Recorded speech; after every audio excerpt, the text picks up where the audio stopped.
Hello friends, இன்னைக்கு உடல்ல உள்ள தேவையற்ற கெட்ட கொழுப்பை கரைத்து ஆரோக்கியமான முறையில் உடல் எடையை குறைய வைக்கிற கருப்பு கவுனி கஞ்சி மிக்ஸ் எப்படி பண்றதுன்னு பார்க்கலாமா? இப்போ இந்த கஞ்சி மிக்சிங் செய்ய தேவையான பொருட்கள்லாம் வறுத்து எடுத்துக்கலாம். அதுக்கு நான் 1/4 கிலோ பாசிப்பருப்பு போட்டிருக்கேன். பாசிப்பருப்புல புரத சத்து அதிகம் நிறைஞ்சிருக்கு. அடுத்து கொள்ளு 1/4 கிலோ எடுத்திருக்கேன். இது உடம்புல உள்ள கெட்ட கொழுப்பெல்லாம் கரைக்க உதவும். இதையும் பொன்னிறமா வறுத்து எடுத்துக்கிறேன். அடுத்து கருப்பு கவுனி அரிசி 1 கிலோ எடுத்திருக்கேன். இது உடலுக்கு ரொம்ப பலத்தையும் அதே சமயம் உடல் எடையை நல்லா குறைக்கவும் கேன்சர் செல்களை அழிக்கவும் இது பயன்படுது. இதையும் பொன்னிறமா வறுத்து எடுத்துக்கிறேன்.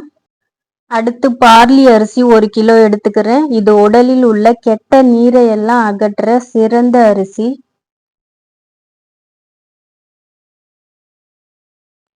இப்போ வறுத்த எல்லாத்தையும் ஒண்ணா கலந்து ஆற வச்சு எடுத்துக்கலாம். நீங்க கொஞ்சமா ப்ரிப்பேர் பண்றதா இருந்தா வீட்ல மிக்சியிலே அரைச்சுக்கலாம். இல்லைன்னா வெளியில ரைஸ் மில்லுல கொடுத்தும் அரைச்சு வச்சுக்கலாம். இது 3 மாசம் வரைக்கும் கெட்டு போகாது.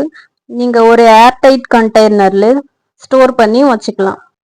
இப்போ நம்ம ரெடி பண்ணி வச்சிருக்க இந்த கருப்பு கவுனி கஞ்சி மிக்ஸை வச்சு எப்படி கஞ்சி வைக்கலான்னு பார்க்கலாம். அடுப்பை பற்ற வச்சு ஒரு பாத்திரத்துல 2 டம்ளர் தண்ணி சேர்த்துக்கிறேன். தண்ணி கொதிக்க ஆரம்பிக்கிறதுக்கு முன்னாடி நான் ஒரு 3 ஸ்பூன் கருப்பு கவுனி கஞ்சி மிக்ஸை எடுத்து தண்ணியில கட்டி இல்லாம கரைச்சி வச்சுக்கிறேன். இப்போ இதுல தேவையான அளவு உப்பு சேர்த்துக்கிறேன். தண்ணி கொதிச்சு வந்ததும் ஏற்கனவே கரைச்சி வச்சிருக்க கஞ்சி மாவை இதுல ஊத்திக்கிறேன். இதுல சேர்த்திருக்க பொருள் எல்லாமே கொஞ்சம் குழப்பான பொருள்ன்றதால தண்ணிய தாராளமாவே வச்சுக்கலாம். தண்ணிய அதிகமா வச்சாதான் கஞ்சி நல்லா வெந்து வரும். இல்லைன்னா சீக்கிரத்திலேயே கட்டி ஆகிடும். இப்படி நல்லா கொதிச்சு வர டைம்ல 10 சின்ன வெங்காயமும் 10 பல்லு பூண்டும் பொடி பொடியா நறுக்கி இதுல சேர்த்துக்கிறேன். சின்ன வெங்காயம் உடம்புக்கு குளிர்ச்சியை கொடுக்கும். பூண்டு செரிமானத்துக்கு நல்லது.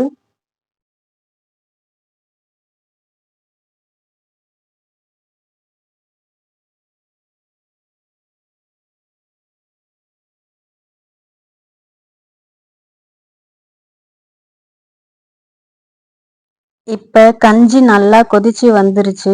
இந்த டைம்ல கொஞ்சமாய் தேங்காய் திருகல், ஒரு அரை டீஸ்பூன் சீரகம் சேர்த்து தேங்காய் பாலை அரைச்சி எடுத்துக்கிறேன்.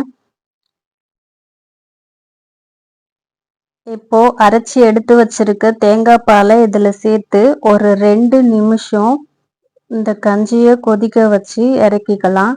அவ்வளோதான், ஹெல்தியான கருப்பு கவுனி கஞ்சி ரெடி.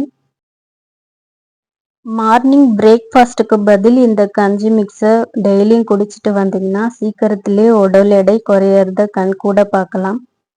உங்களுக்கு இந்த வீடியோ பிடிச்சிருந்தா லைக் பண்ணுங்க, ஷேர் பண்ணுங்க, சப்ஸ்கிரைப் பண்ணுங்க. Thank you so much.